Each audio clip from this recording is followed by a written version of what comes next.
Fitch Ratings has downgraded Nigeria's credit rating as government debt service costs and external liquidity worsen despite higher crude prices. Fitch now rates Africa's largest economy at B-, 6 notches above default and on par with Ecuador and Angola. The International Ratings Agency cited low oil production and the expensive subsidy on petrol as huge consumers of government's revenue. Now, what are the implications of a downgrade to B-? Joining me now is Gospel Obele, Chief Economist for Streetnomics. Gospel, welcome again to Business Edge. Thank you so much for joining me. Good morning. So let's start looking at this. We know that Fitch is one of the big three. There are a number of credit ratings agencies. We even have a few here on the continent as well. But Fitch has now joined Moody's to downgrade Nigeria as well. So given the state of Nigeria's current economic situation, was there really going to be any other option, any other rating when Fitch came out with its planned rating? Well, I think the current Nigerian economic situation is pretty clear to everyone, and it's a bit scary because investors are watching, the international community is also watching, and not just looking at the events unfolding, also looking at the policy actions, the language, and the unsaid actions or the inactions of the stakeholders who are managing the Nigerian economy. So all of these things, both the perceived and the non-perceived bit of things, are reinforcing and informing the position that these rating agencies take, globally across board. However, I'll be looking out towards looking out for a time where our local credit ratings, I know there are a few of them, would do more around trying to project the light around the tunnel, or the possible light at the end of this tunnel at the end of the day, so that there can be some form of balancing. Because once investors are ready to make decisions, it's only what's made available, you know what I'm trying to say, that or that they have access to, that would sort of like shape the decisions at the end of the day. So we also need to do more for ourselves, as much as the economy is really in a very bad state. It's not all bad and all gloomy as 100%. There are very key, important, interesting things that are happening and that can be done to take possible growth and development, and the storytelling required to trigger investors' confidence, at least at the most minimum level, yeah. All right, so we'll get into some of that later on, but let's look at the picture that's sort of been painted by Fitch, which cited debt servicing costs, Nigeria's external liquidity situation, and many other things as well, even mentioning, of course, subsidy. How bad are things for Africa's largest economy right now? On a scale of 1 to 10, Gospel, where would you put Nigeria's situation? Well, honestly, I'll put the Nigerian situation at 3, in all honesty, because it's really, really bad. It's really, really bad. And really bad from the lens of when you look at it, from the context of the key, at least what matters the most at the end of the day, is the life of the average Nigerian better for it? The capital, no. Is a Nigerian economy better positioned for whatever is happening right now, and even what's going to happen in the future? The answer is still a no. So regardless of what's happening now, in terms of our plans, actions, policy engagement to sort of get out from this challenge and, build an economy that everyone has hope and a future in it, we don't necessarily see that drive or that coordinated activity or that coordinated effort towards that. What we see are largely disjointed policies and to a very large extent, different stakeholder interests also playing out in the policies that are being made. And let's not forget that it's going to be a Q1, 2023 Q1 is going to be full of elections, all right? And that's going to trigger another level of uncertainty in its entirety. So I'll put it at a 3 because it's really, really bad. And in terms of planning and strategy, you want to plan on a best case scenario, on a mid case scenario, and on a very worst case scenario. So, there are really no reasons for, in quote and unquote, hope when you want to measure at a scale of 1 to 10, but doesn't necessarily mean that there are no low-hanging fruits to help us get out of this challenge, as it were. Okay, so when you look at the top of the list that Fitch has prepared, the debt servicing situation is one of the things at the very top, if not at the top itself. And let's look at it in terms of what the IMF has said. So the IMF had advised the Nigerian government to stem the frequency of borrowing and channel loans to viable investments. Now, data recently released by the National Bureau of Statistics shows that Nigeria's public debt stock increased from 35.46 trillion naira, around $85.57 billion in Q2 of 2021, to 42.84 trillion naira, or about $103.31 billion in Q2 2022. Over the past several years of the Buhari administration, we've seen Nigeria's debt stock grow. And the question many continue to ask is a question that becomes also relevant to this conversation because of the issue with debt and how it's affecting Nigeria's credit rating. So has the country made the best use of the money that it has borrowed? Well, I think you've answered the question. I mean, part of the question from your analysis. It's also a big no because yes, there've been some level of investment and growth, especially in infrastructure. But then again, not at the critical scale that it's required or at the spread required, being its population growth and being the level of change and development that needs to happen for us to catch up or for us to be competitive. So a lot of debt monies. I mean, the debt monies are only as good as the institutions and the programs you finance at the end of the day. So even if you get these monies, or I mean, the monies we've gotten, what are the channels through which these monies are spent, and what are the policies, at the end of the day that these monies are spent on?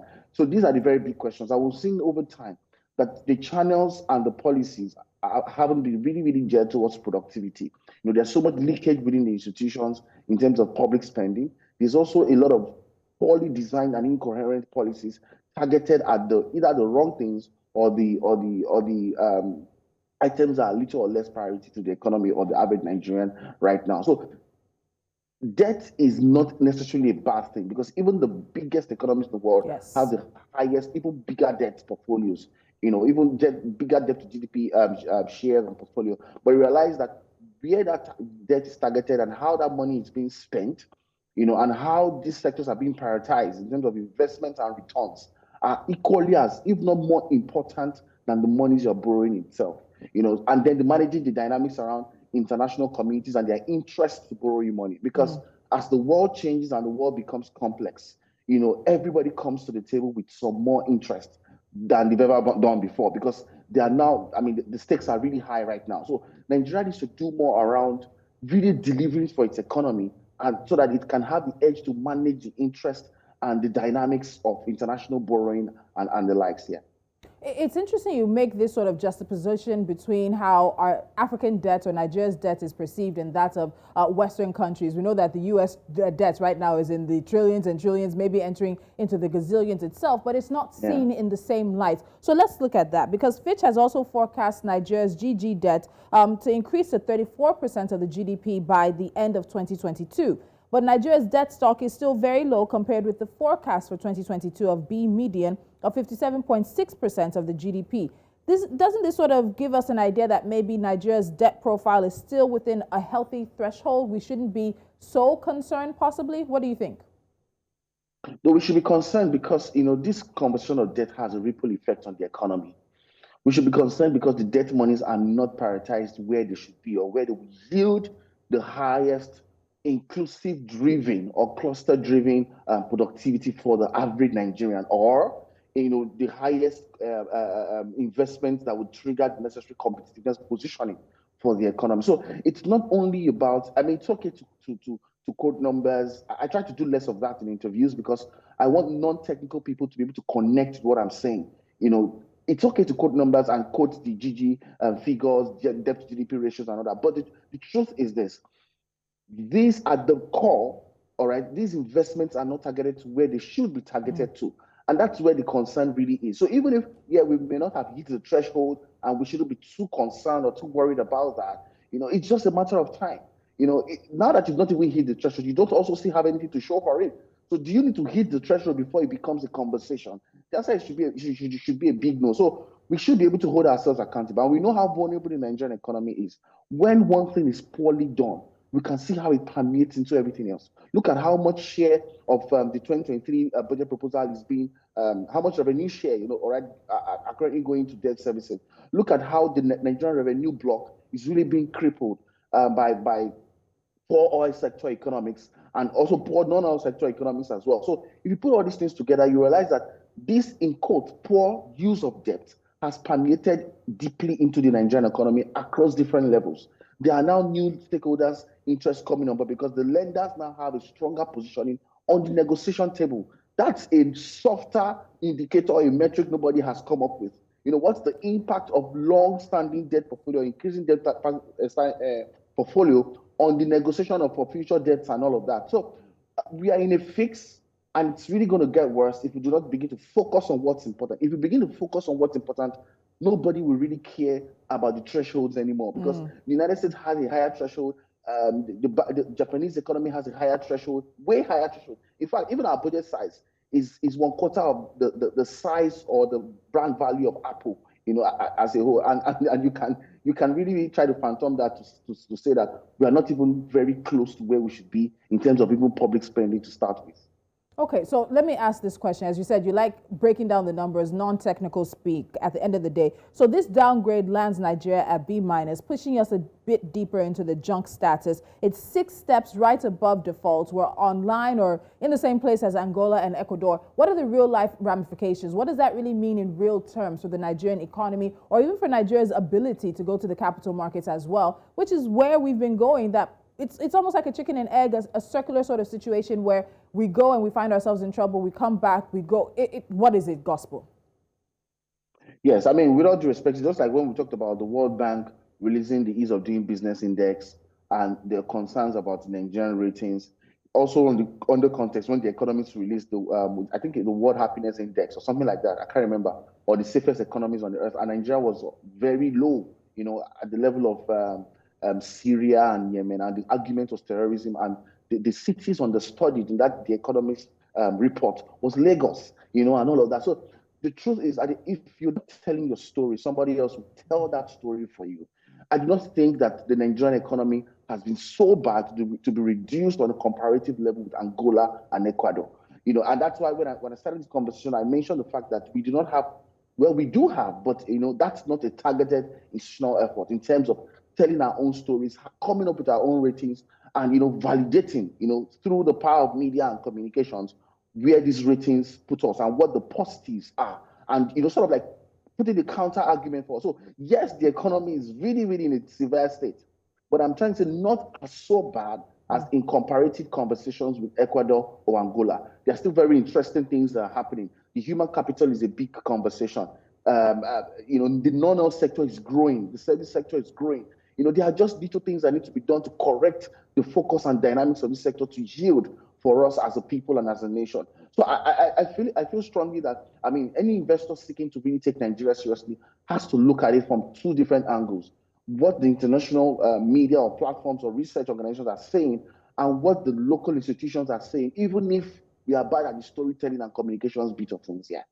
And I find that really interesting because if anybody has been watching News Central for a while, that's our mission. We don't want to necessarily just take on how we're being described by the West, that narrative. And so I want us to go deeper into that storytelling. I've had conversations with Ghanaian analysts, and we've seen Ghana's finance minister, Ken Aforiata, push back at the credit ratings agency in recent times. He did that with Fitch, he did that with Moody's as well. You've mentioned the African Ratings Agency. So when we look at all of this, the picture it paints, you're saying it's not all gloom and doom. So this story we need to tell now. Beyond what Fitch has done in downgrading Nigeria, let's also be realistic. Where do you think Nigeria stands when it comes to the risk of a potential for default or even debt distress? You talk about investors taking a look at the holistic picture. So, Gospel, as we wrap this up, what is that holistic picture right now of Nigeria's economic potential, even for any investor who's looking to come in?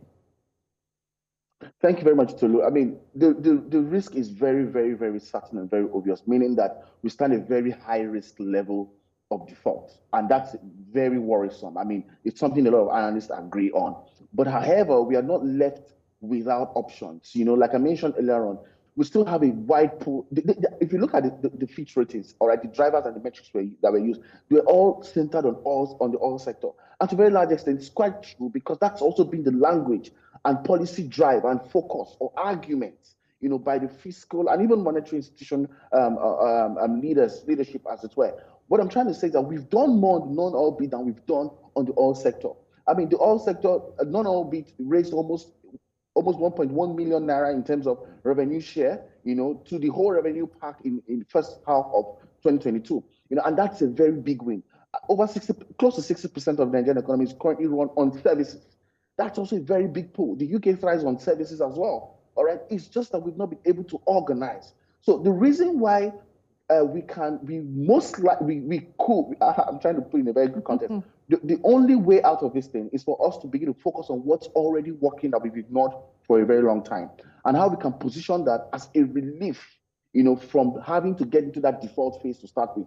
A lot of economies that are probably close to default that they've ranked us with, to a very large extent, they do not have the low-hanging fruits that we have as an economy.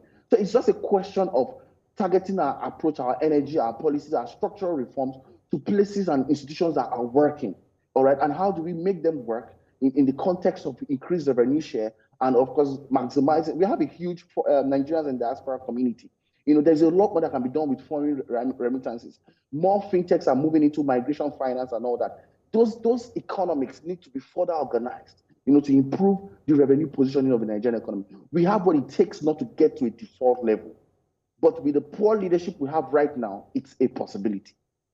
It's a possibility, but also when it's a possibility, it means it also could not happen. So maybe on that high note or that positive note, we'll end this conversation, Gospel. The downgrade has happened. Moody's has done its own. We know where Nigeria currently stands with the big three as it is, but hopefully there's more to the story than what they're saying. Is that it?